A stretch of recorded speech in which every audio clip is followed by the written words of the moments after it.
camp de la patrie qui cache la proposition de Martin Fayulu et puis les révélations de Jean-Pierre Bemba, des vives réactions. Pourquoi cette sortie médiatique en ce moment, alors que de plus en plus les Congolais appellent à la cohésion nationale? Revers diplomatique du Rwanda, après avoir échoué au niveau des instances internationales, RDC a donc gagné d'abord un siège de membre non permanent au Conseil de sécurité de l'ONU. Avant, c'était son élection à la vice-présidence de l'Assemblée générale pour la session, la 80e édition, la session qui commence au mois de décembre, plutôt septembre à New York.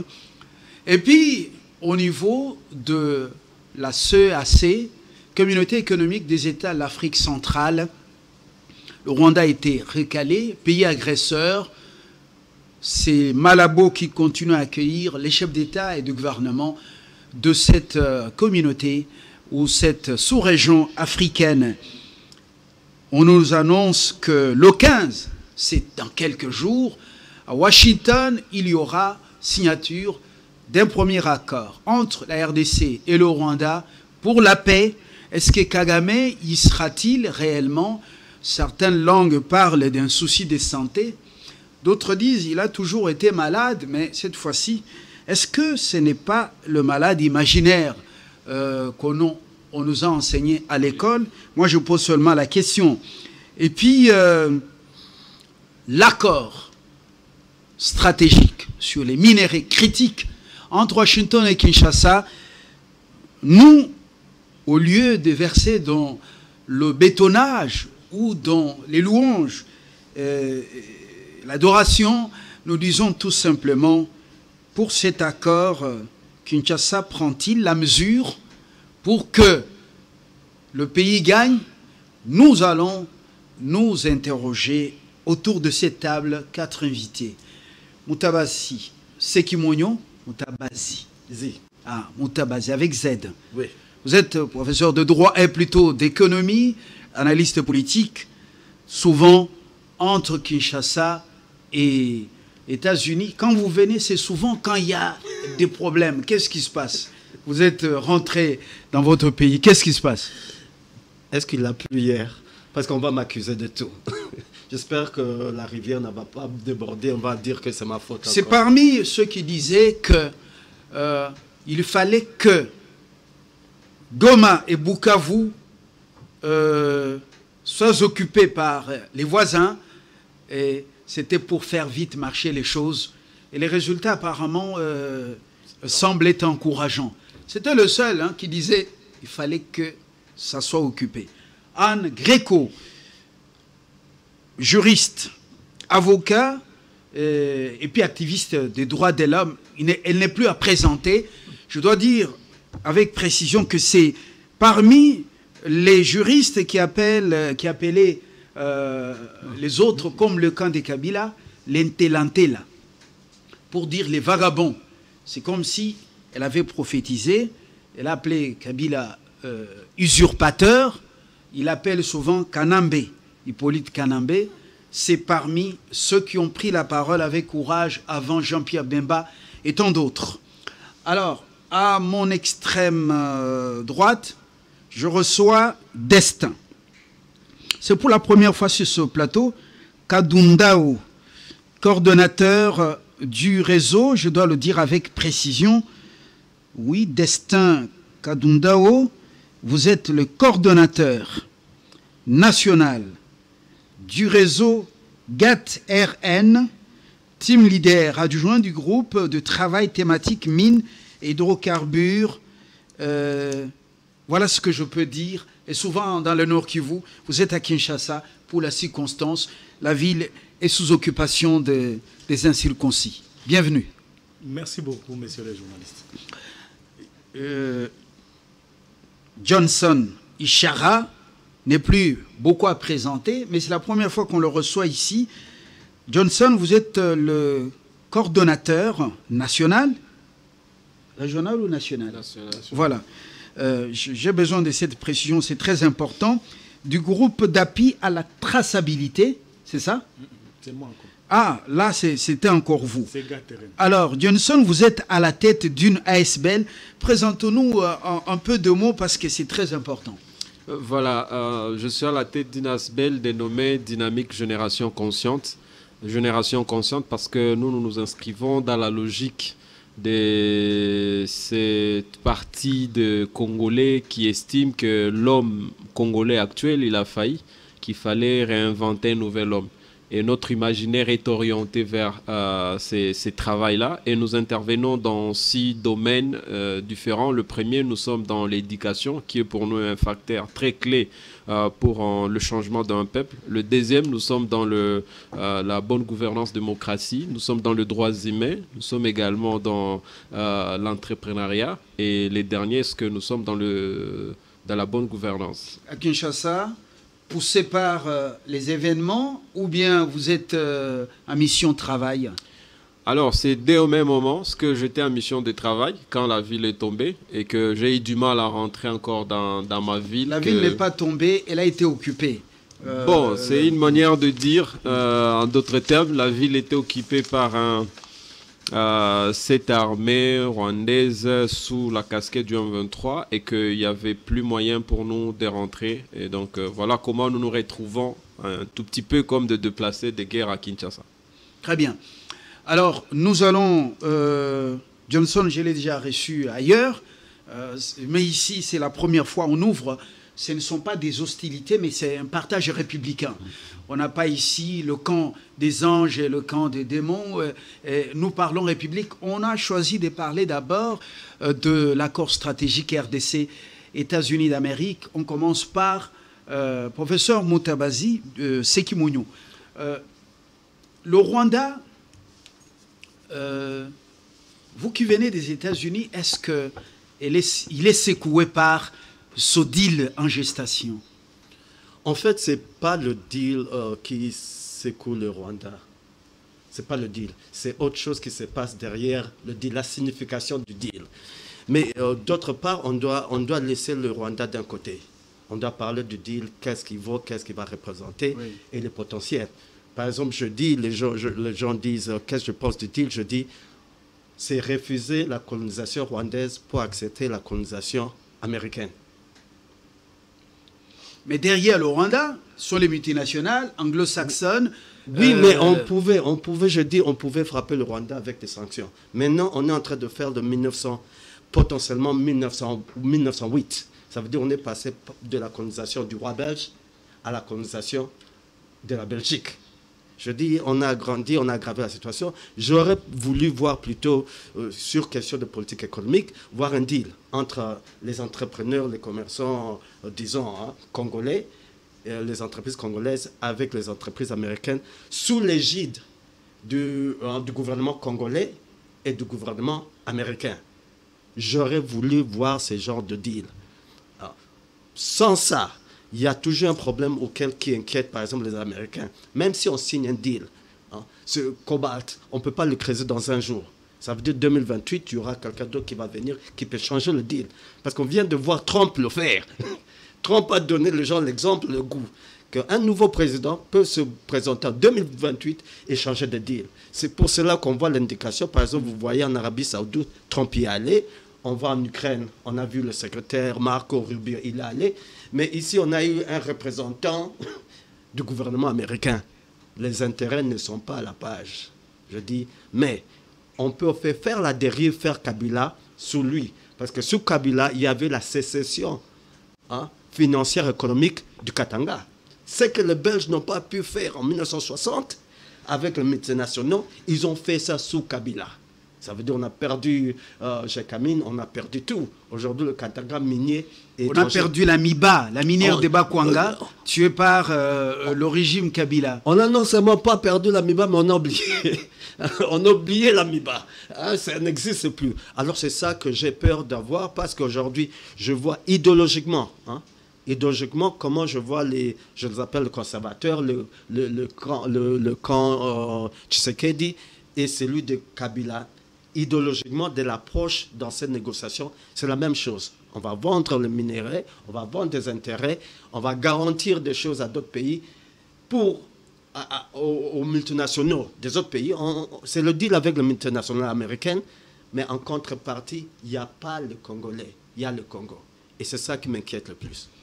Quel est le distinguo entre les Congolais et les Congo? Il y a le Congo dedans, mais il n'y a pas les Congolais. Ça veut dire que c'est un deal entre le gouvernement américain et le multinational, le gouvernement congolais multinational américain. Ça s'est fait avec l'AMIBA, ça s'est fait avec la GECAMINE. Moi, je voulais plutôt voir, je criais, je dis, il fallait que le président Tshisekedi amène les compagnies congolaises, d'une façon ou d'une autre, d'avoir des deals avec des compagnies multinationales américaines sous l'égide des gouvernements américains et congolais. Mais ce n'est pas la formule qui a été adoptée. Et voilà. Anne Gréco, est-ce que vous croyez en ce deal, en cet accord stratégique pour sauvegarder le Congo de la prédation et puis du démembrement et amener la prospérité? Est-ce que vous y croyez, vous? Bien sûr. Je crois qu'on a perdu trop de temps à tuer les gens de Goma, de Bukavu, de l'Est. L'accord qui va se signer le 14 et le 15, c'est-à-dire demain et après-demain, est un accord important. Il n'y a que la puissance américaine aujourd'hui qui peut stopper le Rwanda. Parce que derrière le M23, AFC et autres groupes, c'est toujours le Rwanda qui agit et qui est un État terroriste. Aujourd'hui, il est lâché. Il est lâché parce que les Occidentaux ne veulent pas porter le chapeau de ce qu'eux-mêmes ont fait il y a 30 ans. Ça a commencé avec Clinton et ça a continué. Et aujourd'hui, nous avons un chef d'État qui met le poing sur la table et qui dit stop, nous ne pouvons plus faire ça. Nous allons faire un accord gagnant-gagnant, mais il faut la sécurité. Donc, on a vu Kagame jouer le malade imaginaire, parce que la CIA, j'ai vu, a fait le rapport des voyages qu'il a fait juste avant d'être hospitalisé en Allemagne. Évidemment, il va perdre la face. Il va perdre la face parce qu'il est le grand perdant. Et éventuellement, aussi la porte de sortie de Kagame du Rwanda. Parce qu'il faut que le changement ait lieu aussi dans ce pays-là. Alors, cet accord stratégique est important. D'abord, pour rationaliser la distribution, la vente des minéraux. Ce que les États-Unis ne prennent pas, il y aura d'autres États qui se feront aussi porteurs et qui voudront être acheteurs. Et la condition sera toujours la même. Ce sera le pays qui doit aussi être bénéficiaire, c'est-à-dire le Congo, le peuple congolais. Et nous avons besoin de cet argent, non pas pour les ministres qui se barrent, certains malhonnêtes, avec l'argent. Non, nous devons rationaliser ce que nous allons mettre en place pour le Congo. Et c'est pour ça que je dis que l'accord est important, parce qu'il va y avoir pas seulement les Black... le Black Power, oui, comment on les appelle? Mais il y aura encore aussi les militaires de cette société. Mais il y aura aussi autre chose. Blackwater. Ah oui, Black Order. Avec les militaires qui maintenant sont privés. Mais il y a aussi les marines. Hein? Et ça, je pense que les États-Unis ne vont pas se laisser marcher sous les pieds. Pas seulement pour le Rwanda, mais aussi pour le Ghana et le Kenya, qu'on se le dise. Il va y avoir un changement radical dans la région des Grands Lacs et surtout pour le Congo. Merci Anne. Je me tourne du côté de Destin. Destin, dites-nous, est-ce que vous qui vivez dans la partie orientale, vous n'êtes pas de l'Est, mais vous êtes Congolais qui habitez la partie orientale, est-ce que ce deal suscite un espoir dans le chef des Congolais de cette partie du pays? Très bien. Moi, je pense que, s'agissant de l'accord qui sera signé d'ici les 15, c'est vraiment un événement très attendu par la population de l'Est, qui longtemps a été meurtrie, longtemps a été violée, violentée, torturée même.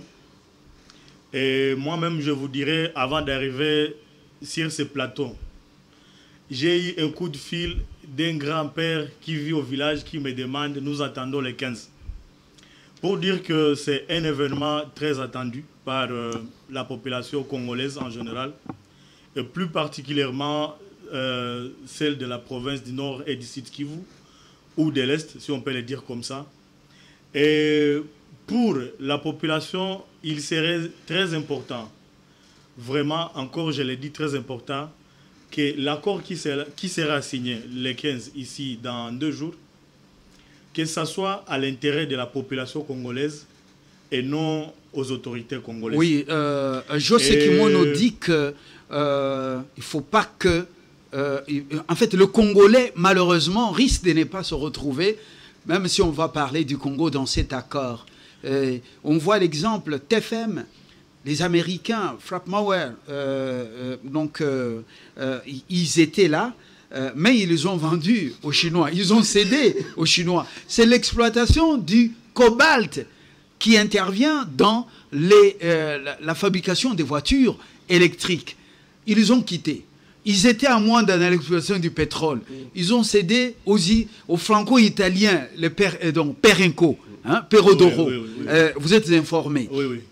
Dans l'Est, ils étaient également dans une entreprise. Si vous pouvez rafraîchir ma mémoire. Alphamine. Est-ce qu'ils sont encore là? Encore là, oui. Les Américains sont là. Justement, ils sont encore là. Alors, maintenant, comment ceux qui ont laissé aux Chinois cherchent-ils à venir ici? Et puis, le modèle américain, ce n'est pas les entreprises de l'État comme les Chinois l'ont fait du temps des Kabila de quoi? Chin-chin-chin, ou bien ce n'est pas 5 chinchards. Donc, comment on appelle? 5 chantiers, voilà, ainsi de suite. Bon, c'est autre chose. Ça, c'est le capitalisme chez les Américains. Oui. Les entreprises n'appartiennent pas à l'État, mais c'est les privés qui ont plus la fortune. Alors, comment vous comprenez la chose? Voilà, je disais, vous êtes aussi dans le secteur des mines. Nous sommes dans le secteur des mines, justement. Oui. Pour le Nord Kivu, nous avons une grande société minière qui est Alphamine, BC Mining, ABM, et qui est d'ailleurs encore au Nord Kivu, dans le territoire de Walikale. C'est une société qui exploite à caractère industriel. Donc, pour ceux qui savent la question minière, ont déjà compris qu'est-ce que ça signifie exploitation minière industrielle et exploitation minière artisanale.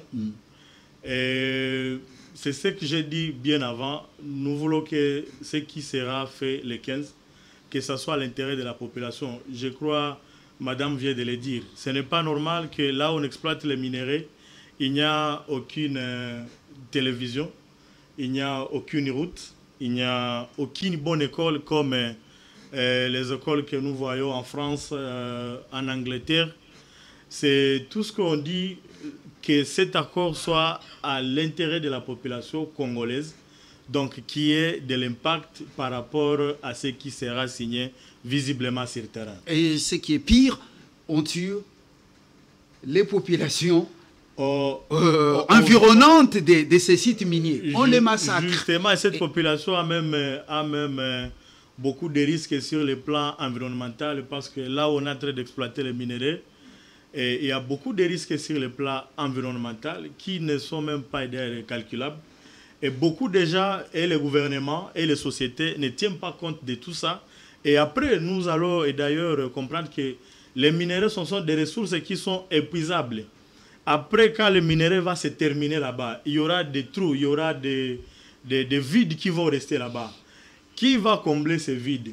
À qui va profiter ces vides et à qui profite d'ailleurs tout ce qui est comme danger sur le plan éducation, sur le plan santé, par rapport à la population riveraine de là où il y a l'exploitation des ressources naturelles. Très bien. Donc, mais je vais me tourner du côté de Johnson Ishara.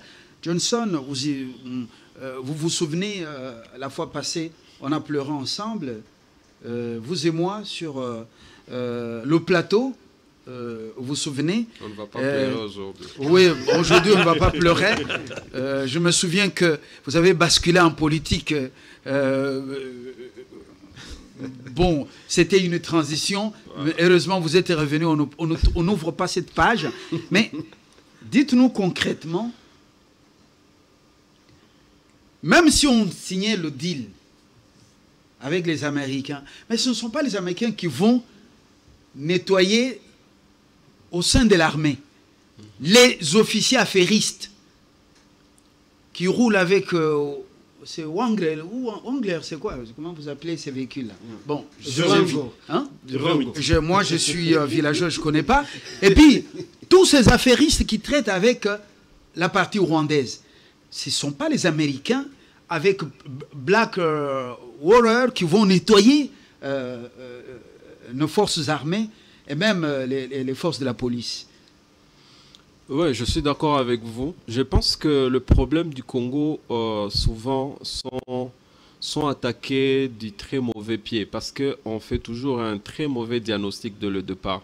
Les diagnostics aujourd'hui, c'est quand vous allez suivre les gens qui ont l'habitude de se concentrer sur la forme, ils vont crier, voilà, je suivis même un cadre d'un parti au pouvoir qui a dit, mais désormais, même si vous avez un certificat d'études primaires, avec l'accord entre voilà, les États-Unis et la RDC, vous toucherez les salaires minimum de $500.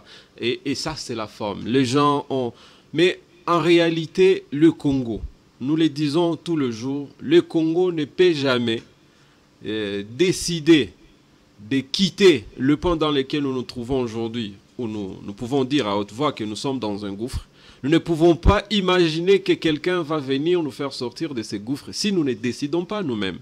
Alors, en voyant même cet accord, on a l'impression qu'on est en train d'amener l'imaginaire congolais à croire que ce sont les Américains qui vont nous aider aujourd'hui à nous sortir de cette insécurité criante. Une insécurité dont le président lui-même l'a dit plusieurs fois sur le média, que son armée est infiltrée. Quand le chef d'État lui-même dit ça, ça fait quand même de la chair de poule. Donc aujourd'hui, c'est qu'on a dénoncé hier. C'est une situation connue depuis votre Wenge de Sun City. Vous avez mis, c'était un fourre-tout, on a mis tout le monde brassage, mixage. Le président n'a pas dit quelque chose que le peuple ignore. Oui, donc j'étais en train de vouloir dire, depuis l'accord entre la République démocratique du Congo et la Chine, je pense que ce contrat était appelé un contrat léoné. Le contrat léoné, ça veut dire qu'il y a quelqu'un qui gagne plus que l'autre. Alors nous avons vu ces contrats être critiqués par le pouvoir en place, où on a dit non, on doit mettre fin, d'ailleurs on doit revoir. Et il y a eu même des réformes pour... On a révisé, il fallait réviser le contrat, ça. Oui. Bon, maintenant aujourd'hui, nous sommes face à un autre contrat. Ce contrat-là, pour moi, c'est entre la souveraineté du Congo et le minerai. C'est-à-dire la sécurité, c'est un secteur régalien de l'État, où on va dire c'est un pays qui veut nous aider à nous sécuriser. Et au besoin, j'ai entendu madame dire qu'on risquerait d'avoir même des forces spéciales autour de nous pour nous aider. Et moi, je trouve, du point de vue fond, c'est aussi un autre danger. Un autre danger parce que j'estime qu'en réalité, avant que le Congo ne se lance sur cette voie-là, il y a un travail de fond qui doit se faire à l'intérieur. Et à l'intérieur, c'est au sein des Congolais. Parce que dans ce pays, nous avons connu des gens qui ont eu des bonnes intentions, qui sont venus dans ces pays, et après, ils ont dit, on n'y arrive pas, on va rentrer. Mais parce qu'aujourd'hui, on peut poser la question avec tous les milliards de dollars que la MONUSCO a gaspillé dans ces pays, pourquoi rien n'a marché dans les secteurs de sécurité? Qu'est-ce qui a empêché? Alors, nous avons un pays qui travaille sérieusement sur le capitalisme et avec un président de la République qui est généralement un homme d'affaires. Il faut également rappeler que l'initiative de cet accord a été prise entre deux hommes. C'est Trump et Elon Musk. Aujourd'hui, Trump et Elon Musk ne sont pas de bonne humeur entre les deux. Qu'est-ce qui s'est passé? Sachant que même le minerai qu'on retrouvait en République démocratique du Congo allait aider également l'entreprise de Elon Musk. Mais cette rupture est-ce que c'est un signal? Est-ce que c'est un arbre qui cache la forêt? Voilà. Alors, on va nous dire également... Assez rapidement, pour ne pas vous laisser raconter tout, mais monsieur Seki Monyo, vous sentez cette crainte-là? Vous pouvez nous éclairer, vous qui connaissez le système américain? Je dis plutôt, c'est pas la faute des Américains. C'est notre faute, c'est notre politique économique. On est en train de troquer, comme vous le dites, mais je peux le dire facilement, peut-être facilement, c'est le minerai pour la paix, non pas pour le développement. Alors, nous, on va aux États-Unis, on leur dit, on vous donne ça, vous nous garantissez la paix. Et les Américains n'ont pas besoin d'envoyer des militaires en RDC. Ils ont seulement besoin de dire à Kagame, c'est un prix très réduit pour eux d'avoir l'accès à nos minéraux. C'est de notre faute, à cause de la politique économique de développement. Par exemple, je donne un exemple, je dis les minéraux rares de la Chine. Les minéraux rares de la Chine sont très importants pour les industries chinoises. Le cobalt congolais ou le coltan est très, comment on appelle ça? Il y a beaucoup d'intérêt pour l'économie congolaise, pas pour les industries congolaises. Ça, c'est un point de vue différent. Par exemple, les matières rares de la Chine, c'est parce qu'ils doivent faire les armes et tout ça. Mais chez nous, c'est pour l'export. Et juste pour dire un point, quand on continue à dire que l'armée congolaise est infiltrée, je dis non, on exagère. Ouais. L'armée rwandaise est aussi infiltrée. Les gardes des corps de Kagame, ce sont les Lingala Ford. Mais le traître, il faut comprendre pourquoi il trahit. Il y a toujours... C'est pour ça qu'on appelle l'espionnage et la contre-espionnage. C'est un jeu, on doit entendre, mais le plus grand problème, c'est notre politique économique depuis 1960. On veut toujours dire, on va vendre, au lieu de développer des industries en RDC, pas seulement pour raffiner le coltan, mais pour en faire des choses qui vont donner qu'on domine un certain secteur de l'économie mondiale. On doit changer. Précision, détail. Moi, je voudrais ajouter quelque chose concernant ce que vous avez dit sur la Chine. J'ai lu ce matin, j'ai l'information, que la Chine a proposé de faire aux États africains de ne pas donner de taxes tarifaires. Mais elle n'a pas précisé si c'est les importations brutes ou manufacturées. Quoi qu'il en soit, c'est une guerre ouverte. D'autant plus que Trump a pris des décisions concernant 12 pays qui ne peuvent pas obtenir le visa. Et la Chine essaye de se faufiler et pour prendre la place. Mais c'est un échec. C'est un échec total. Pourquoi? Parce que, d'abord, ça ne correspond pas à la mentalité africaine. Les Africains ont traité, du fait de l'histoire de la colonisation et de la décolonisation, entre guillemets, ont traité exclusivement avec le monde occidental. Et le monde chinois, la manière d'agir, ça leur échappe. Il y a beaucoup d'éléments qui leur échappent. Donc, la Chine sait qu'avec l'accord que fait le président Fachi, elle a perdu énormément.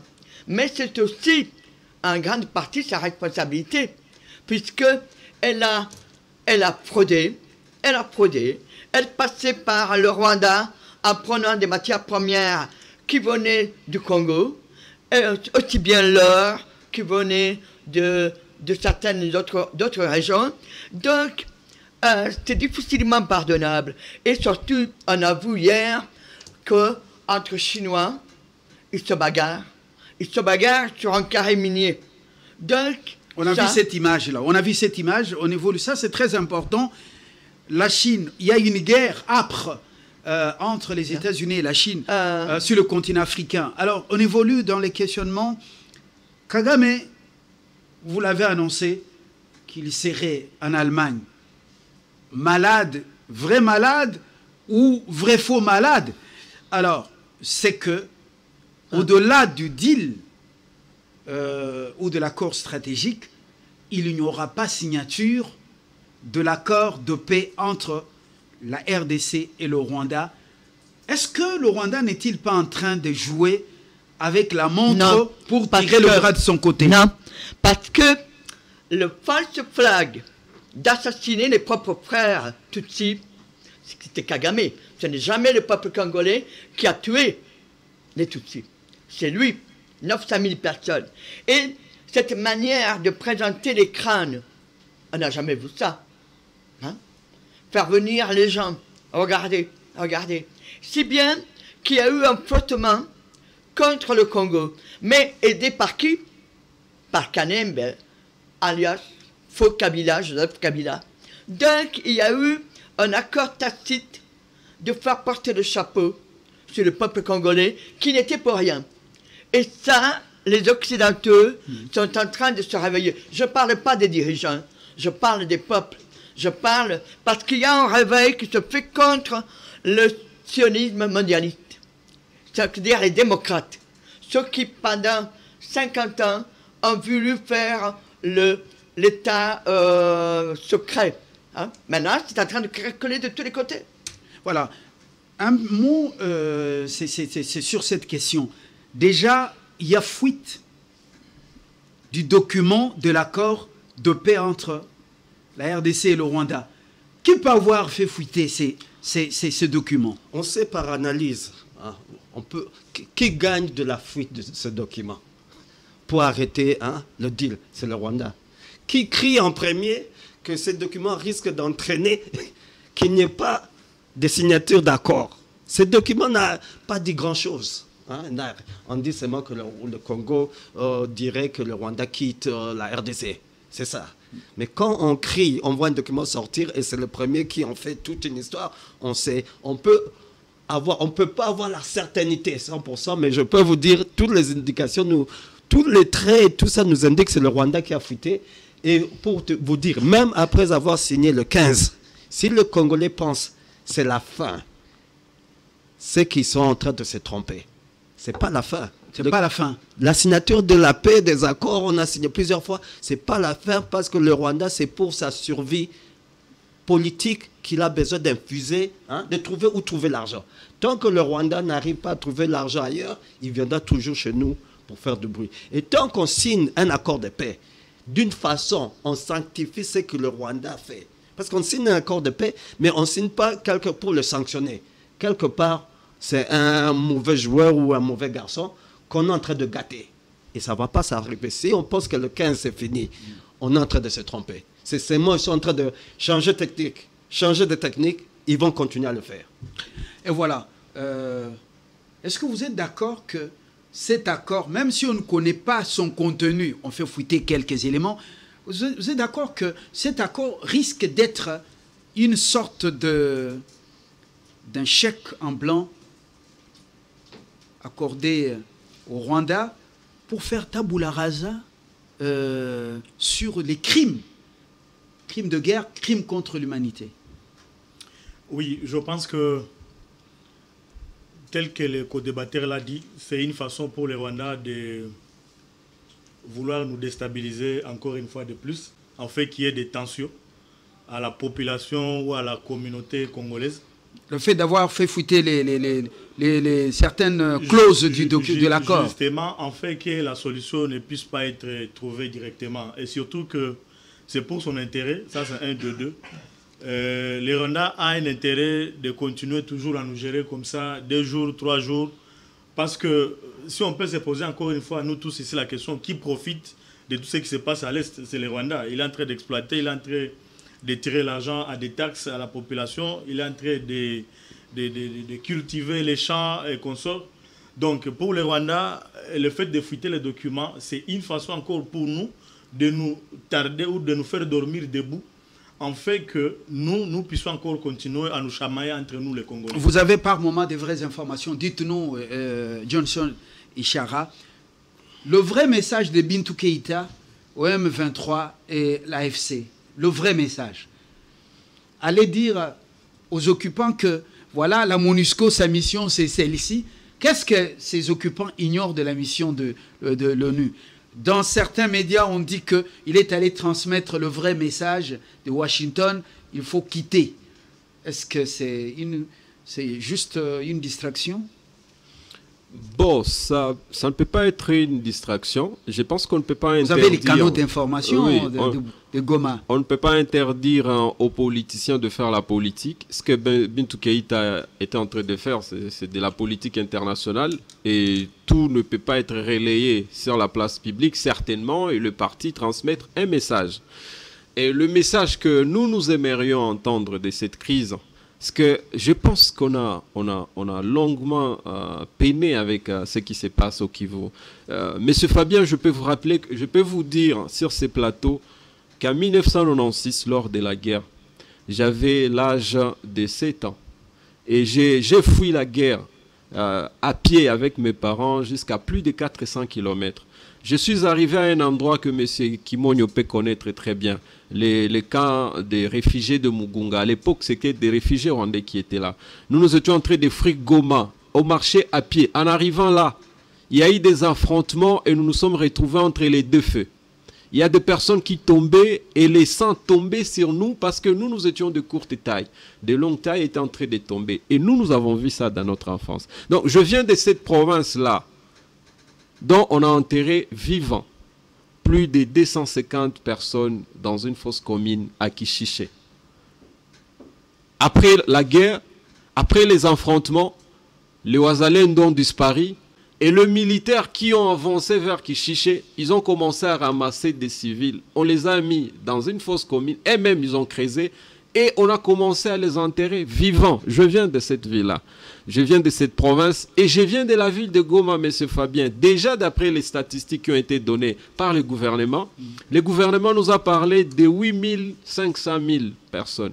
8500 personnes tuées à Goma. Mais des bilans des ONG sont allés même jusqu'à 15 000. Je parle de cette ville dont j'ai été président du Parlement des jeunes pendant 4 ans. Beaucoup vous reconnaissent. Donc, et puis, voilà. Très actifs dans la ville. Voilà, donc je ne peux pas comprendre. Parce que nous sommes à une période où il y a des gens qui veulent protéger soit leur pouvoir, soit leurs intérêts, et qu'on nous dise, voilà, nous avançons pour la raison du développement du Congo, on oublie tout ça. Et l'accord là dont on parle, je pense, nous étions dans une voie où le Rwanda sentait quand même que diplomatiquement, enfin, il y a certaines réalités qu'on ne peut plus cacher aujourd'hui. Parce qu'il y a un pays qui a décidé d'agresser l'autre pendant toutes ces années. Je peux rappeler ici à la face du monde que la RDC n'a jamais franchi même 1 mètre de son territoire pour aller au Rwanda. Mais depuis 1996, c'est ces pays-là qui avancent chez nous. Et quand ils entrent chez nous, il y a des personnes qui sont tuées innocemment. Alors, est-ce qu'à un moment, on va dire, oublions ça? Je rappelle, si l'aîné Sekimonyo peut également, sous son contrôle, il est de Rutshuru, mais Kishiché, c'est dans Rutshuru. Les chefs coutumiers n'existaient plus.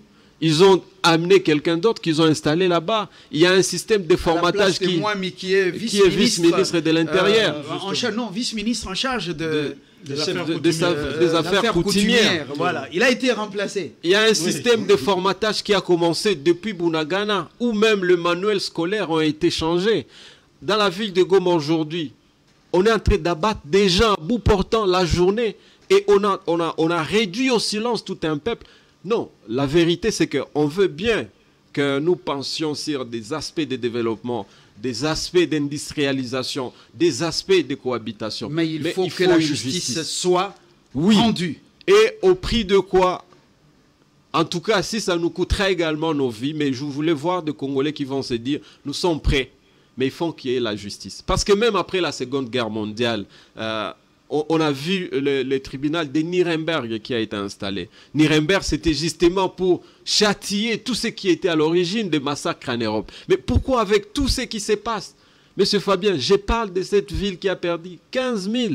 Vous imaginez un peuple, 15 000 cadavres, où vous avez vu même des vidéos, des enfants avec des charrettes, brouettes, en train de ramasser des corps. Et on veut nous dire, au nom de la paix dans la région, on oublie, on avance, voilà, diamant, coltan, on avance. Non. Je pense que les responsables, que ce soit au Rwanda, que ce soit certains de nos compatriotes qui ont lâché, on devrait quand même arriver à cette justice transitionnelle. L'ONG américaine Human Rights Watch, au-delà de ce deal, est en train de réclamer que justice soit faite et qu'on juge les criminels. Il semble que Kagame aurait un entretien avec son frère à Londres pour lui dire que ceux qui l'ont soutenu sont en train de le pousser vers la justice pour tous ces crimes commis dans les Grands Lacs. Nous prenons cet aspect. Succès diplomatique, oui. Conseil de sécurité, Assemblée générale de l'ONU, oui. CEAC, Kagame est en train de déplorer le jeu de Tshisekedi, qu'il dribble tout le monde, qu'il manipule tout le monde. Il est bien sûr que les voix s'élèvent. Mais l'armée rwandaise est toujours sur notre territoire. Sekimunyo Joe, est-ce que cette communauté internationale est-elle impuissante? Qu'est-ce qu'elle doit à Kagame?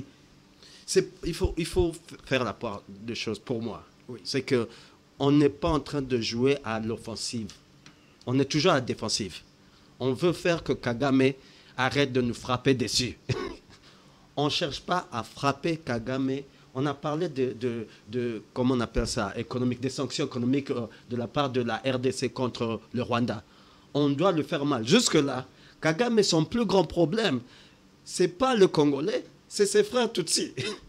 C'est le Tutsi au Rwanda qu'il est en train de s'attaquer. À l'intérieur, il y a un certain malaise que les autres en profitent. Deuxièmement, on doit se dire aussi, c'est l'erreur égotistique de Kagame qui s'est fait des ennemis. Nous, on en profite indirectement.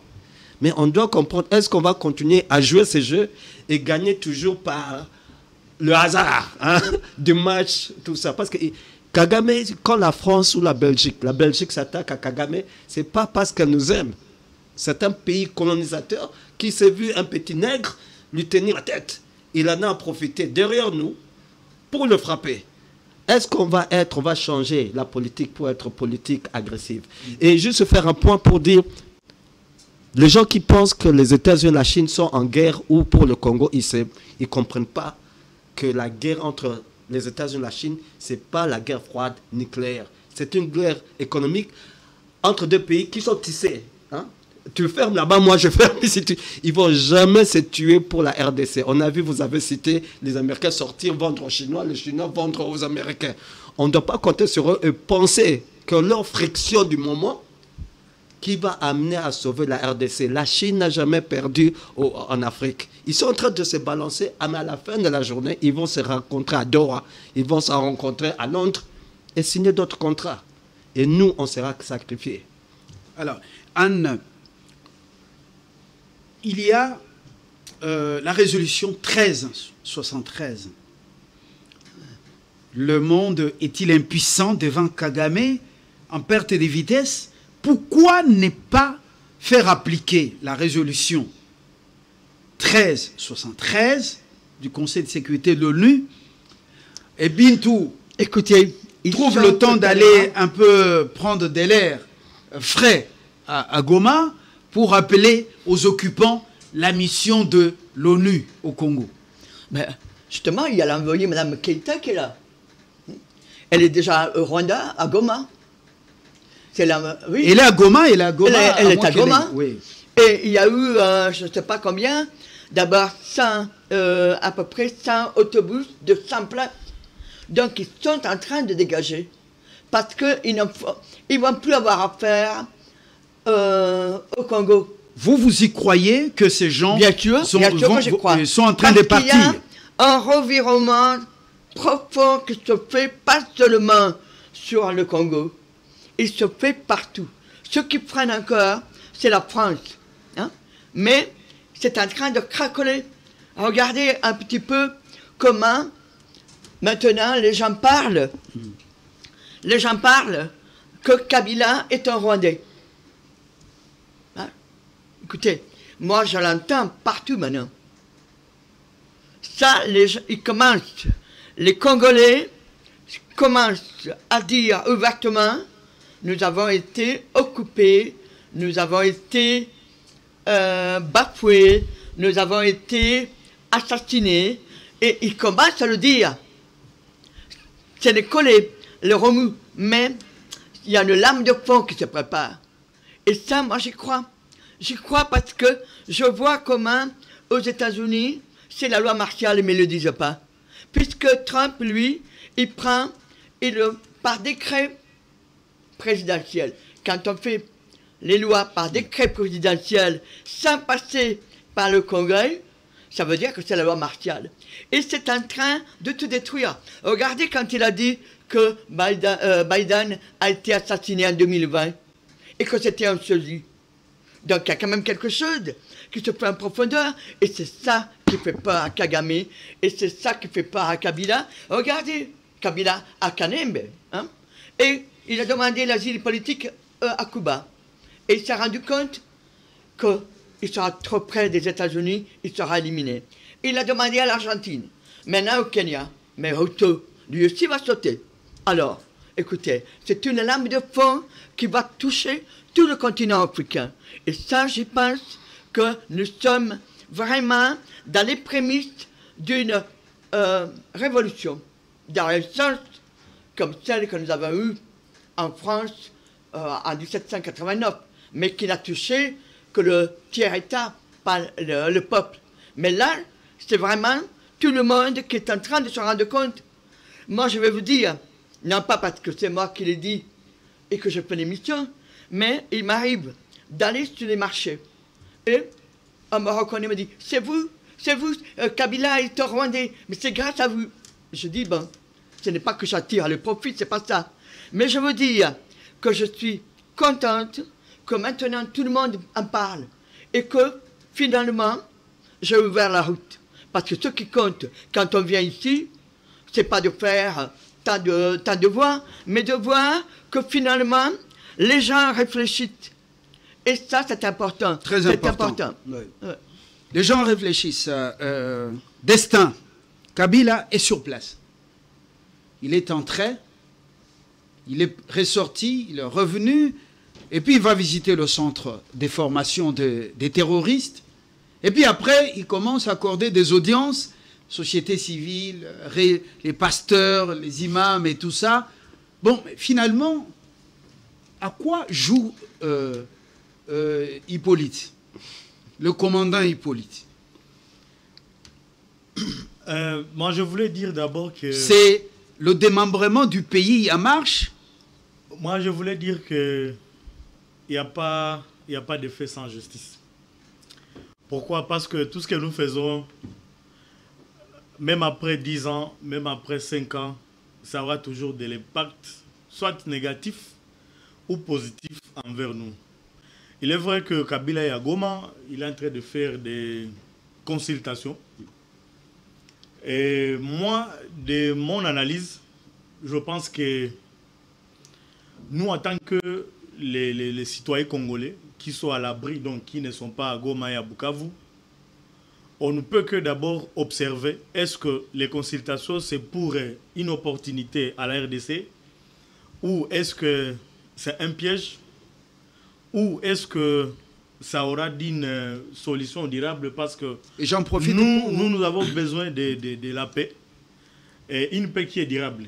De quelle manière ça viendra, mais nous on a d'abord besoin de la paix. J'en profite pour poser cette question. Quand de la patrie m'aide Martin Fayulu qui cache justement cette proposition de l'opposant principal au régime de Tshisekedi? Oui, moi j'ai aimé d'ailleurs l'attitude de Martin Fayulu, parce qu'il est allé directement vers le président. Et c'est un bon acte que d'autres Congolais peuvent emboîter. Étant donné que nous tous nous sommes demandés à apporter notre édifice pour la paix en RDC. Parce que ce n'est pas seulement pour nous, mais c'est pour aussi la génération qui viendra après nous. Et si on n'a pas bien profité de ce temps que nous sommes encore vivants sur cette heure, c'est que les enfants qui viendront après nous vont nous condamner d'une manière ou d'une autre. Voilà. Johnson, le camp de la patrie, proposition qui implique le pacte des évêques catholiques et protestants. Comment avez-vous trouvé la proposition de Martin Fayulu? Dans la recherche toujours des solutions aux problèmes au problème sécuritaire? Oui, je pense que c'est un acte courageux, comme mon collègue venait de le dire, mais un acte qui a soulevé beaucoup d'autres questionnements, parce que déjà, il y avait quelques jours que Martin Fayulu avait signé un autre communiqué conjoint avec Kabila, où ils étaient en train de monter au créneau par rapport à la mauvaise gouvernance. Et ça n'a pas pris 3 semaines pour que, voilà, ils disent, voilà, je me rends compte que la personne avec laquelle je signais se retrouve à Goma. J'ai décidé d'aller voir le président de la République. Bon, voilà, ça, je pense, la réponse à cette rencontre de Martin Fayulu et le président de la République, la réponse a été donnée par M. Jean-Pierre Bemba, qui est venu maintenant dire, voilà, si vous nous demandez de suivre la démarche des prêtres, la Senko et les CC, ce que vous nous demandez d'aller nous asseoir sur une table où les gens sont en train de nous préparer à devancer le président. Et la réponse, on l'a compris, donc, ils ne sont pas d'accord avec cette démarche. Mais de l'autre côté, je me sens quand même, vous savez la responsabilité que nous avons comme citoyens, M. Fabien. Je veux bien que les gens tombent parfois dans le débat sur les hommes. Mais il y a un aspect dans l'histoire de l'humanité qui m'intéresse. Quand vous lisez l'histoire de l'Amérique, George Washington, qui d'après les historiens n'est pas le premier président des États-Unis, qui est le premier président serait un noir, mais qui n'est pas connu de l'histoire, bon, on le prend quand même comme le premier président des États-Unis. Il n'était pas d'origine américaine, était d'origine britannique. Ces grands que nous avons connus en France, Napoléon Bonaparte, n'était pas d'origine française. Même Nicolas Sarkozy n'a pas des origines françaises. Est-ce que ces hommes n'ont pas fait ce qu'il fallait pour leur pays? Donc, je refuse à un moment. Est-ce qu'ils ont usé de l'usurpation? Ce que nous refusons à un moment, je pense que il y a des histoires, il y a des faits qu'il faut ne pas oublier de dire à une génération quelconque. Mais nous refusons parfois qu'on tombe dans une incitation à la haine qui ne favorise pas la cohésion. Parce qu'à un moment, si on pouvait dire, je veux bien qu'on dise, voilà, il était ougandais. Je sais que même Mobutu, on disait qu'il était centrafricain à un moment. C'est parti dans tous les sens. Je pense que nous avons, à un moment, nous tombons sur ce débat parce qu'on nous haït dans notre faiblesse de ne pas à travailler sur la culture de l'excellence. Vous savez, la culture de l'excellence consiste à quoi? On pense que tout ce qui est mal, c'est du Congo. Tout ce qui est bien vient de l'extérieur. Et je ne souhaiterais pas que pour des plateaux majestueux comme celui-ci, qu'on vienne nous rappeler que quelqu'un qui a dirigé le pays pendant 18 ans, il avait tout le pouvoir de faire de ce pays tout ce qu'il pouvait. Mais pourquoi il n'a pas fait si jamais il était d'une nationalité étrangère? Donc je pense que le bénéfice du doute vers ce que nous restions à un moment souverainistes. Souverainistes, c'est-à-dire nous reconnaissons qu'il y a des lois qui nous régissent, reconnaître également que nous avons une très grande nation à défendre.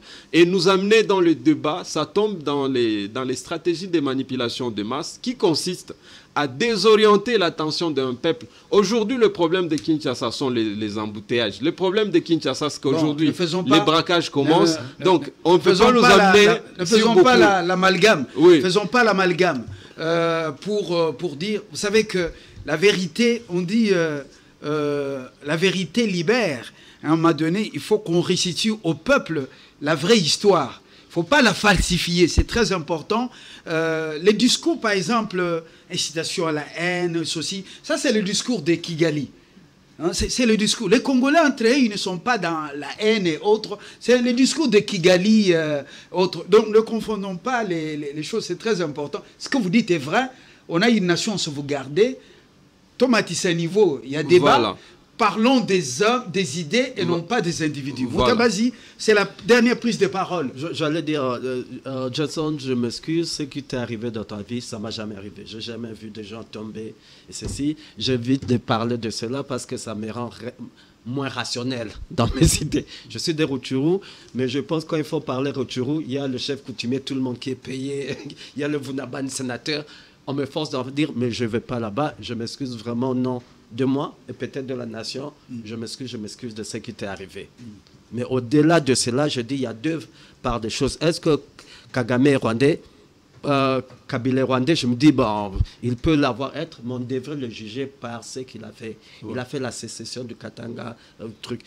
Il a changé la loi électorale de 2 tours, tout ça. Il y a des impacts socio-économiques. Il a mis le poison dans cet état où on doit le juger sur les faits historiques. On doit le juger à ce moment-là. Sinon, on va l'épargner des vrais crimes qu'il a commis, surtout des crimes économiques, en disant, juste parce qu'il n'est pas congolais, on le met dans un paquet. J'ai un problème avec ça. De deux, je dis, Martin Fayulu vient de nous démontrer une fois encore que ces partis politiques, comme tous les autres en RDC, ce sont ce que j'appelle des syndicats criminels. Ce n'est pas idéologique. C'est pas idéologique. La RDC a un grand problème des partis politiques qui ne font pas des politiques économiques, mais qui sont là, c'est derrière des hommes. Hein. C'est comme des syndicats où il y a le baron, le chef, qui partage le gâteau, les quartiers entre ses capitales. Alors, Martin Fayulu, son camp de la patrie, c'est pas idéologique.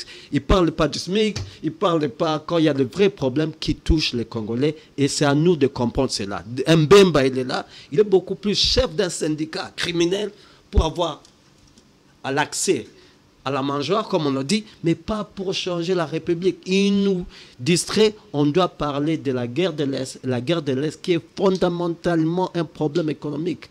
On peut tout faire, mais quand vous allez à Béni, vous voyez comment la pauvreté sévit. Vous dites, comment on peut avoir la paix sans pain? Ça ne va pas exister. On doit parler économie, nous guérir économiquement, et c'est à partir de là qu'on sera guéri, qu'on va trouver la paix. Voilà. Votre dernière prise de parole, Anne Gréco. La sortie de Bayimoto, Jean-Pierre Bemba, vice-premier ministre, avec toutes ces réactions des catholiques, des voilà, deux affairistes, de ceci. Alors, et puis il y a la proposition de Martin Fayulu. Vous faites d'une pierre deux coups. Quelle est votre réaction? Et ça valait la peine que Bemba parle de cette Jean-Pierre Bemba, j'ai beaucoup de respect pour lui. Beaucoup. D'abord, bien avant Fayulu, il a mis en application l'article 63. Fayulu dit, hein, quand il est allé voir le président Fachi, qu'il voulait les Congolais... Attendez, excusez-moi, oui, j'ai plus mes yeux devant le temps.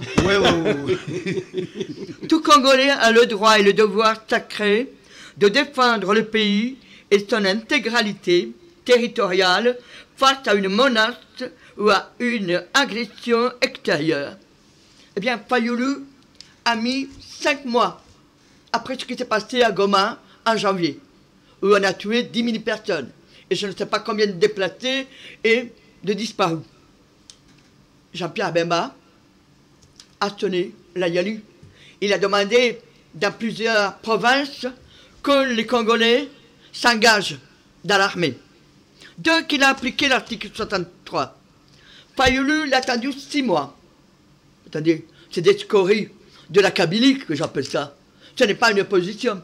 Alors, je l'apprécie parce que j'ai vu la réaction d'une sénatrice rwandaise. Elle était rwandaise quand elle était en Afrique du Sud. Maintenant, les Congolaises, Francine Muyamba. Quelque chose comme ça. Francine Muyamba. L'ancienne sénatrice, voilà. Francine Muyumba. Francine Muyumba. Peut-être, voilà. Donc, elle a dit, alors, Jean-Pierre Bemba, eh bien, il veut la balkanisation. Elle n'est pas rwandaise, c'est une Congolaise. Il a dit, il veut la balkanisation. Congolaise. Donc, ce qu'eux avaient prévu, il essaye de le mettre maintenant sur notre dos. Ça veut dire qu'ils sont complètement désarçonnés. Alors, Jean-Pierre Bemba a dit que Jeannette est la sœur d'Adrien, c'est-à-dire le père, il s'appelle Adrien, de Hippolyte Kanambe. Mais non, il est la petite sœur biologique de sa mère biologique qui s'appelle Morissette. Alors, à ce propos, j'ai quand même regardé la grand-mère paternelle d'Hippolyte Kanambe s'appelle Morissette. Sa mère biologique s'appelle Morissette. Et il semblerait que la femme qu'il a épousée et qui est la vraie Madame Hippolyte Kaneme, et non pas Madame Olive Lembe, eh bien, elle a des enfants au Rwanda, et elle s'appelle aussi Morissette. Bon, je dois croire qu'il doit être abonné au Morissette. Mais quoi qu'il en soit, il a quand même dit des choses. Et tous les leviers, toutes les réactions qu'il y a eu, c'est parce que il était dans le jus. Il a eu la réaction du clergé, de la Cinco, tout ça. Attendez. Mais nous devons faire un État laïque. Hein? Quand je vois un évangéliste assez connu qui a perdu son épouse il n'y a pas longtemps, hein, donner des conseils pour la sacration de Kinshasa. Non, il ne faut pas se mélanger. Hein. Ils veulent faire leur prêche, qu'ils la font sur le bon Dieu et battent. Hein, et de laisser les politiques s'impliquer dans la vie politique. La Constitution va être refaite. Une chose, et l'accent devra être mis sur la laïcité. Nous sommes un pays, enfin, le Congo est un pays de 450 ethnies et pas de tribus. Il faut qu'on arrête avec ce terme tribal. Tribu, tout ça. Ça, c'est les Belges. Hein? Eh ben non. Merci. C'est des ethnies. Et pour ça, la seule solution, il y a plusieurs. Il y a les kimbanguistes, il y a les catholiques, il y a les protestants. La liste est longue. Il y a les évangélistes. La liste est longue. Ça, il faut que ce soit un État laïque. Et la religion, c'est du domaine du privé. Merci Anna. Nous terminons, mais est-ce qu'il y a de l'espoir, en un mot, Ishara et Kadundao. Est-ce qu'il y a de l'espoir au-delà de ce que nous avons déploré? Est-ce que cette nation peut se remettre sur la bonne voie ou bien il faut seulement désespérer? Oui, il y a de l'espoir parce que nous sommes demandés ou obligés, beaucoup plus les autorités, à chercher des solutions durables et non des solutions à usage unique, pour que ceci après-demain ne puisse plus se répéter ou se répercuter d'une manière négative. Donc, les dirigeants doivent être très prudents. Les dirigeants doivent faire des accords, des discours, je le dis encore, des discours, des propos qui vont nous permettre en fait de trouver la paix et non la division ou la haine entre nous, les Congolais. Parce que le moment que nous traversons, moi personnellement, je ne savais pas si je pouvais être à Kinshasa aujourd'hui. J'allais être à Goma à l'heure où nous parlons. Mais malheureusement, suite à tout ce qui se passe à l'Est, je suis ici à Kinshasa. C'est pourquoi les Congolais, les dirigeants, les autorités sont priés de bien faire des propos qui vont nous permettre d'être unis et ne plus être divisés comme nous pouvons le prétendre dans certains discours. Merci. Monsieur Ishara, votre mot de la fin, nous bouclons ce magazine.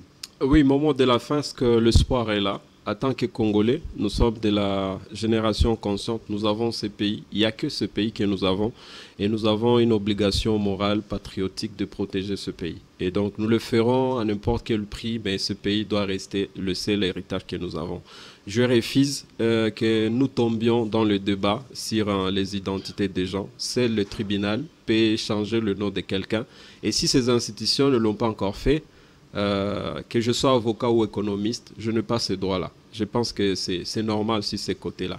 Alors, s'agissant du discours de Bemba, bon, chacun est libre dans un État démocratique. On est libre de dire ce qu'on pense. Et surtout quand on est ministre d'un gouvernement dans une situation de crise, la bonne question est de savoir est-ce que ce discours valait la peine? Est-ce que c'est arrivé au bon moment? Pour moi, ce discours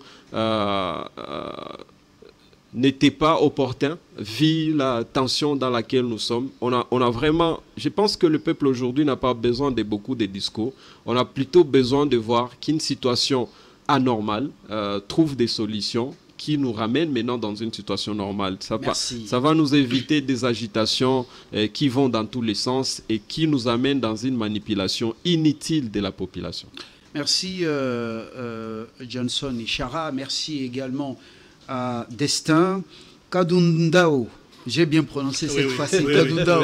Oui, voilà, merci à José Kimonyo, Moutabazi, merci à Anne Gréco, ce n'est pas Grégo, non, Gréco, comme la Grèce antique par exemple. Alors, ce pays, nous n'avons que ce pays. Les invités l'ont dit, et nous avons le devoir de travailler pour son bien. C'est très important parce qu'il nous donne, il continue à nous donner, et c'est le seul pays que Dieu nous a donné. C'est possible de refaire mieux les choses, mais je n'ai jamais vu un peuple comme celui-ci, avec une élite comme celle-ci. Le pays est agressé en guerre, mais les gens se battent pour des individus, pour défendre peut-être les beefsteaks qu'ils tirent de ces individus. Quant à nous, c'est la patrie et non le ventre d'abord. À très bientôt, avec le même plaisir.